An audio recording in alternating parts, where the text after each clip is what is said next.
I didn't have time to think. When I heard the first scream coming from the food court, it was already too late for any rational plan. The automatic doors of the mall had just slid open, and for one strange second, the entire place fell into absolute silence.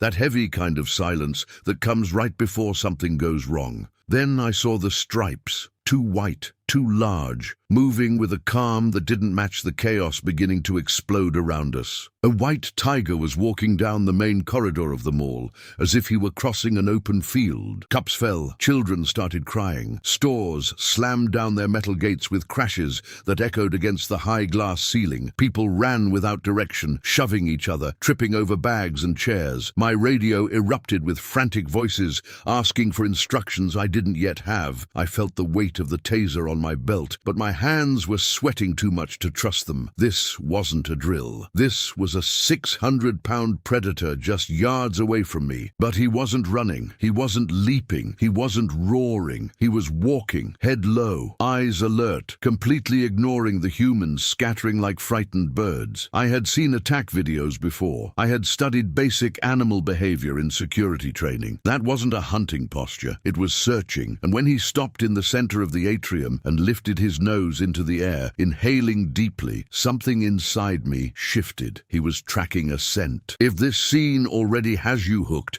do something quick before you keep going with me. Like the video, subscribe to the channel, and tell me in the comments what city and country you're watching from. I really want to see how far these stories reach. Now come back to that moment, because what happened in the next few minutes completely changed what everyone there thought about that tiger. He slowly turned his body and began walking toward the underground parking garage. He didn't look at anyone. He didn't react to the screams. He just followed his path. And I, against every instinct of self-preservation I had, started following him from a few yards behind. Every step he took seemed deliberate. It wasn't invasion. It wasn't escape. It was purpose. And as we descended the ramp leading underground, I realized that the greatest danger might not be the tiger everyone could see, but the reason that had brought him there. The air in the underground parking garage was cooler, but the tension was suffocating. The fluorescent lights flickered slightly, casting uneven shadows between the parked cars. The sound of his footsteps echoed against the concrete in steady, controlled beats. I walked down the ramp slowly, keeping enough distance not to appear threatening, but close enough to react if he decided to charge at someone left behind. My radio was still crackling, but I turned it off. Any sudden noise could change everything. He stopped in the middle of the garage and stood completely still. His tail moved slowly from side to side. He lifted his nose again, inhaling the heavy scent of fuel and hot rubber. That's when I heard something different from the chaos upstairs. It wasn't human. It was low, weak, an uneven sound coming from somewhere between the rows of cars. The tiger heard it before I did. His ears shifted. His entire body went rigid. I took 2 steps to the side, trying to see what he was seeing. That's when I noticed a white van parked alone near the service exit, engine off, windows tinted too dark for that environment. The rear door wasn't fully closed. A narrow gap let something escape that didn't belong among the smell of oil and concrete. It was the scent of an animal, strong, concentrated, and the tiger began walking straight toward it. My heart raced when he quickened his pace. Instinctively, I raised my taser. "Hey!" I shouted, even knowing he didn't understand words. He stopped, slowly turned his head toward me, his pale eyes locked onto mine. There was no rage there. There was urgency. For a full second we remained frozen. If he chose to lunge, I wouldn't have time to react. Then he did something I will never forget. He didn't roar. He didn't bare his teeth. He simply looked at the van, and then back at me, as if asking me to understand. The weak sound came again from inside the vehicle. Now I could identify it. A whimper, too small to be human, too fragile to ignore. The tiger took 3 more steps and pressed his nose against the rear door of the van. A gentle push made it open a few inches more. The smell intensified, and that's when I felt my stomach drop. This wasn't a lost animal wandering into a mall by accident. This was an animal that had followed a trail, and whatever was inside that van was the real reason for the panic still echoing upstairs. I approached the van slowly, each step feeling like I was walking across thin ice. The tiger didn't move when I stood beside him. He simply kept his body tense, eyes fixed on the opening of the rear door. The whimper came again, weaker this time. I reached out and carefully pulled the door open wider. What I saw inside made my stomach truly turn. Transport crates stacked on top of each other, far too small, laboured breathing echoing from within them. And in the far corner, a white crate with improvised air holes, the source of that sound. The tiger released a low rumble, not aggressive, but deep enough to vibrate through the concrete. He didn't try to climb inside. He didn't push me aside. He just stayed there, as if he understood that any sudden movement could make everything worse. I knelt beside the white crate. My hands trembled as I unlatched it. The smell of sedative and fear escaped with the trapped air. When I lifted the lid, I saw a small white body curled inside, barely moving. A tiger cub, sedated, struggling to breathe. For a second the world seemed to stop. I felt his presence behind me before I even turned. The adult tiger stepped 2 paces closer. I felt the warmth of his breath on my shoulder. If he had wanted to attack me at that moment, I wouldn't have stood a chance. I was kneeling, vulnerable, holding the cub in my arms, but he didn't attack. He simply pressed his nose against the edge of the crate and made a sound unlike anything I had ever heard. It wasn't a roar, it was closer to a call. That's when I heard footsteps running down the ramp. Police.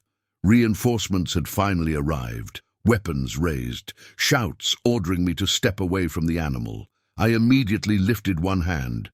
"Don't shoot!" I yelled, my voice breaking more than I wanted. The tiger raised his head, alert to the new sounds. The tension in the air became almost unbearable. One wrong move and it would end in tragedy.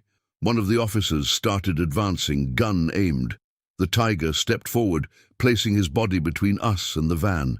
He didn't charge. He didn't show his teeth. He just stood there firm, as if declaring that no one would touch that cub again.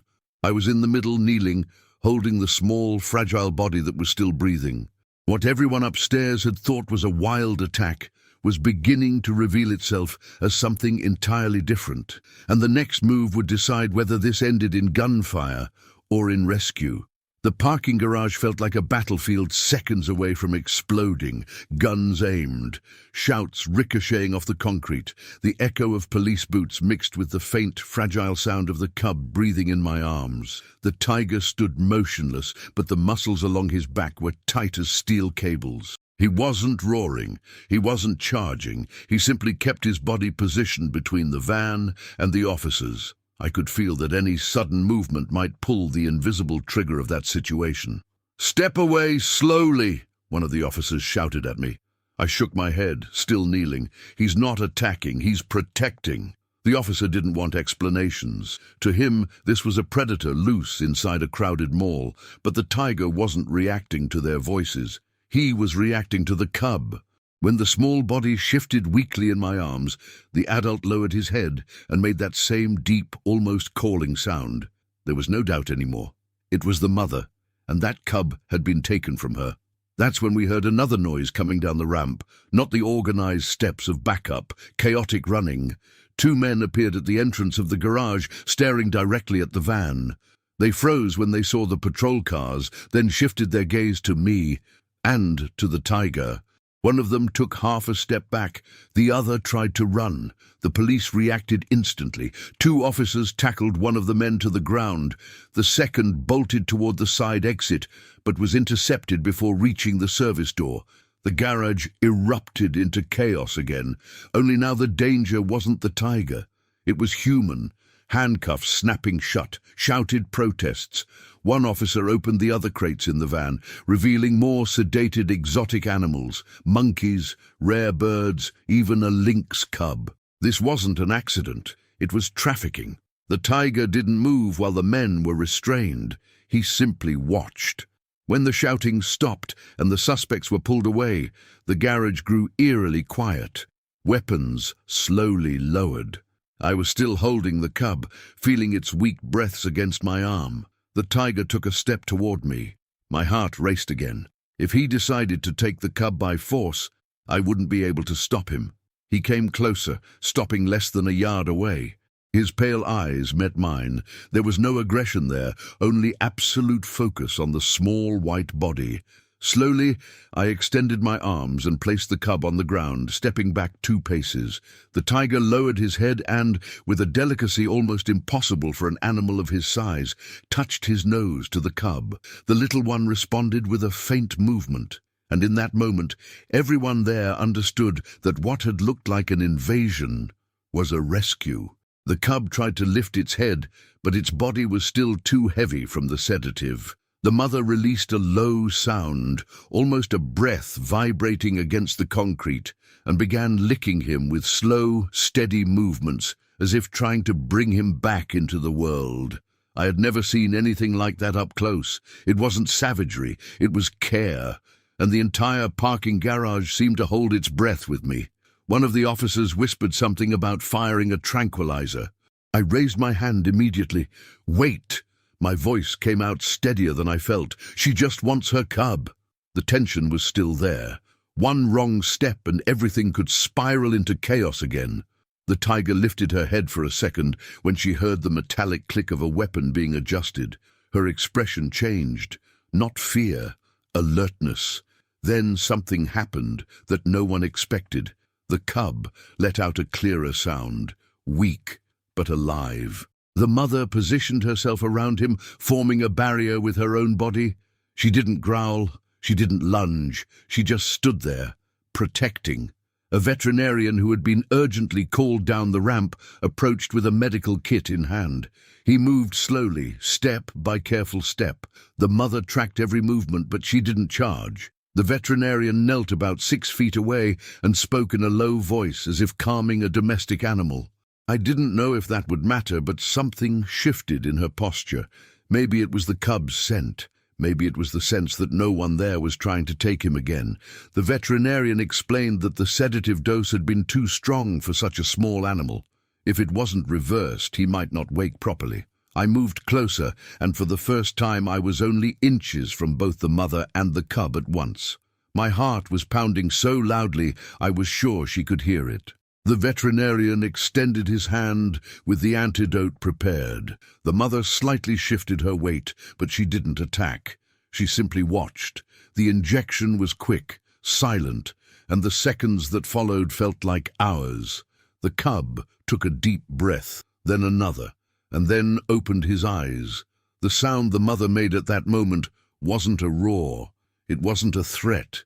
It was something I can only describe as relief. She pressed her nose against the side of the small body, and for the first time since she entered the mall, her shoulders relaxed. The entire parking garage seemed to have passed some invisible test, but there was still a problem. She couldn't simply walk back through the mall corridors with her cub again. And we couldn't leave her there. The solution would have to be made under pressure, and without betraying the silent trust that had just been born on that cold concrete floor. The veterinarian looked at me as if to say the next move was mine. The police had already secured the garage. Upstairs, the mall had been evacuated. Chaos had turned into silence, but time was still against us. The mother was calm now, yet alert. If she felt cornered, she could react. And no one there wanted this to end with a misplaced tranquilizer shot or a tragic headline. "We have a transport truck coming from the rescue center," the veterinarian murmured. "But we need to get her into something safely." I looked around. The trafficker's van was still there, rear door open, empty now. Too ironic to ignore. The vehicle that had been used to take animals from the wild could now be the means to bring them back to protection. But getting that mother to walk inside willingly seemed impossible. That's when I did something I never imagined doing as mall security. I took a step back, then another, creating space between myself and the ramp exit. She noticed. The mother lifted her head, assessing the path. The cub was moving better now, still unsteady but conscious. She gently took him by the scruff of the neck. There was no rush in her movements, only decision. She walked 2 steps, then stopped, looked at me. It was one of those moments you can't explain afterward. She walked until she was less than a yard away, the cub hanging delicately from her mouth, pale eyes locked on mine. I didn't breathe, didn't blink. If she wanted to knock me down right there, it would have been effortless. But she simply brushed her shoulder against my arm, a brief touch, almost imperceptible. It wasn't submission. It wasn't domestication. It was recognition. Then she turned and entered the open van, settling inside as if she understood it was passage, not prison. When the rescue team arrived, the transfer happened with almost surreal calm. No darts, no violence. The door was closed slowly, under supervision. And for the first time since the automatic doors had opened upstairs, I felt the weight lift from my chest. Days later, I was invited to visit the sanctuary where they were now staying. A wide, protected space, far from concrete and storefront glass. I stood behind the safety fence, watching from a distance. The cub ran clumsily through the grass. The mother followed him with attentive eyes. She saw me, paused for a second, didn't approach the fence, didn't show anything dramatic. She simply stood there, alive, free as much as possible, and in that moment I understood something that changed the way I see fear. The tiger never stormed the mall to attack. She entered to rescue, and sometimes the real panic doesn't come from the wild animal walking through a glass door. It comes from the people who believe they can turn life into merchandise. If this story moved you in any way, tell me in the comments what you would have done in that parking garage. I read everyone,